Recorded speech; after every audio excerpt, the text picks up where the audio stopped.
What's good? What's good? It's your boy J Boogie back with another video today on this sunny Super Sunday. Let me dive into it real quick. Starting a new series for right now.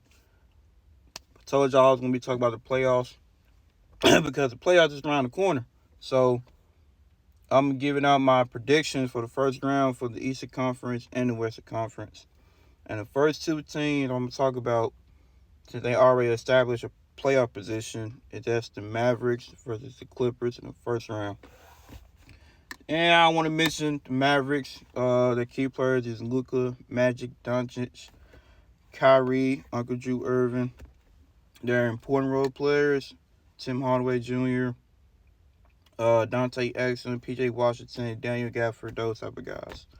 Then like for the Mavericks, they key things against the Clippers is defend well onto the Clippers' top offensive players such as Paul George, Kawhi Leonard, and James Harden when he gets going.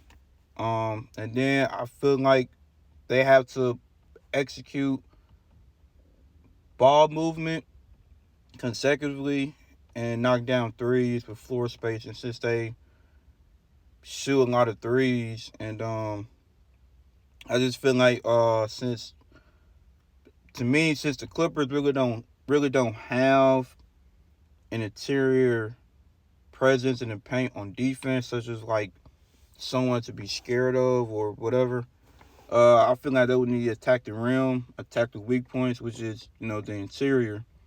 But their Clipper rim defense, they can't play around with it. That's why I emphasize with them on ball movement. It's key. It is very key. And then of course, first guy I want to talk about is Luka Doncic. He's we know what he can do with the ball offensively, and I feel like in the playoffs, I told y'all the playoffs is so much different from regular season film session. So I feel like as if now I feel like Luka has to balance between ISO and then actually getting his teammates involved. All because of the fact that they know how he scores, when he want to score. You can't force him anything because he plays at his own pace. So I feel like Luka has to be very, very, very efficient of balancing between knowing what to do ISO and actually be a facilitator. And he, in this series against the Clippers and playoffs in general, he has to be very efficient from the free throw line. No excuses on that. Because of the fact that he gets to the line a lot, he has to be efficient from the free throw line. It is a must for him. Because you're going to get your foul calls, but also you got to knock down your free throws. So, for Luka, it's just balancing what he want to do on offense. Don't chuck up too many bad threes. Because still, Kawhi Leonard still one of the best defenders when healthy, and Paul George when he's locked in on defending. So, that's my take for Luka on that. And then the next guy for Kyrie Irving, just be aggressive to score all four quarters. You know what I'm saying? He's a pure 3-4 level scorer. Mid-range, mid-post, threes, inside, layups, off the dribble. He got it all. So for him, it just stay locked in all four quarters and just take over. Because him and Luka are ball dominant, but of course Luka is more of a facilitator. But Kyrie is like, you know what I'm saying?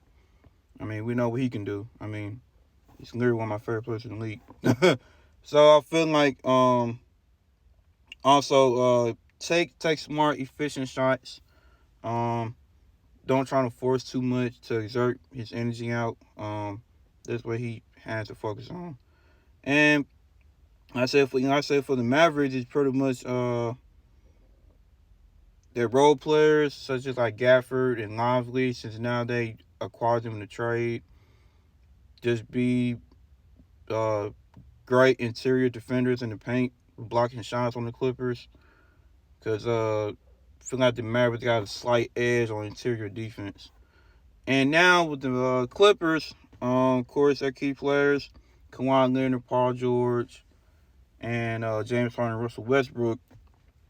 And important role players, Norman Powell, Terrence Mann, Zubac, and Amir Coffee. I think I'm saying his name wrong, last name wrong. But well, with the Clippers, man, they have, of course, their offense needs to be consistent, literally, because of the fact that you got so many versatile scorers, but you have, of course, their offense has to be consistent. There's nothing more to say about that, just because of the fact that also with them, ball movement is key, but can you execute consistent offense? Have, of course, that offense, because of the fact that against the Mavericks, they got weak points, honestly, because they're not really that great of a defender of a team. So you attack the weak points. I feel like they have to use a lot of pick and roll, getting Luka, attack him, get his body movement a lot on defense, because, he has to exert all of his energy on offense. So get him try to, move around a lot on defense with pick and rolls, pick and pop. You know what I'm saying? And I feel like for Zubac, he needs to be aggressive on the boards. He needs to be aggressive in general, but especially offensively, just because now you got guys like Lively and Gafford, who is no slouch in the paint when it comes to defending. And, with Kawhi Leonard, he's been, decent against the Clippers. I mean, not the Clippers, the Mavericks in the regular season. He needs to be the primary defender on Luka. We know this. He's pretty much the best defender on the team. Offensively for him, can't force some bad shots, kind of like guys like Jokic. He's lethal in the mid-range, mid-post. You can't stop him. Make sure he's containing Luka very well and force him three-point bad shots. And just, get into the, mental game a little bit. But, also attack the rim aggressively. And most important for Kawhi in this series is to stay healthy.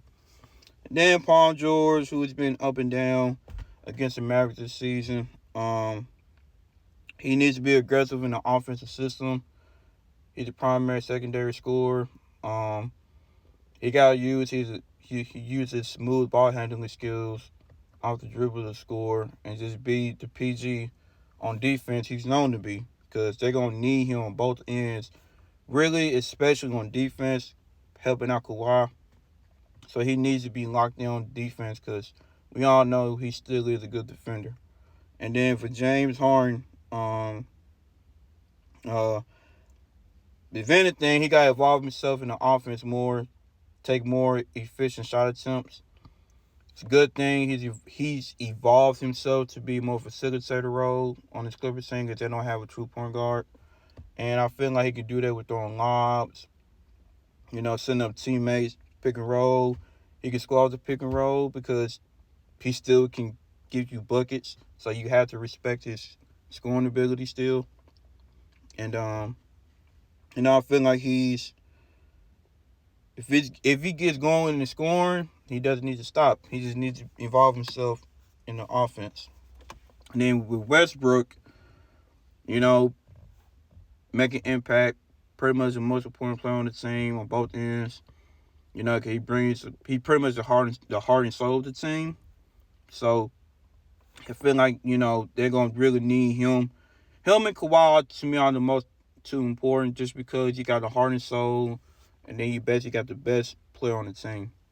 And lastly, for the Clippers, role players and all, rotational defense is key. It is very, very key.